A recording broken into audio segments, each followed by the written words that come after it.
ल साथीहरू आज चाहिँ मेरो रुममा चाहिँ यसो हेर्नुहोस् है हजुर 10-12 वर्ष भयो हजुर ढेँडो यो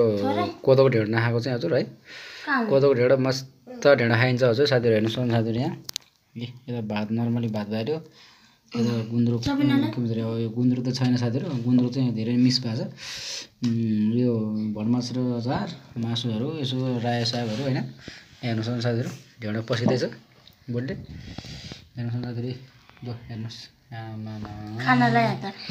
कस्तो मिठो लाग्छ हेर यसो हेर त सानो सानोहरू यो त दहीहरू भयो साथीहरू हेर्नुहोस् आज तपाईँको धेरै समयपछि तपाईँको कोदो ढेँडो खाँदैछ साथीहरू कोदो ढेँडो तातो जाडोमा सबैजना साथीहरूले यसरी खानु होला एकदम मिठो हुन्छ एकदम राम्रो हुन्छ है जाडो महिनामा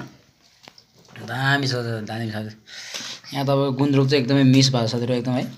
गुन्द्रुक चाहिँ एकदम मिस भयो गुन्द्रुक छैन अब यहाँ हेर्नुहोस् साथीहरू मासुहरू यताउता ढेँडो झ्याप्प खाइन्छ साथीहरू झ्याप्प लज हस् त हस्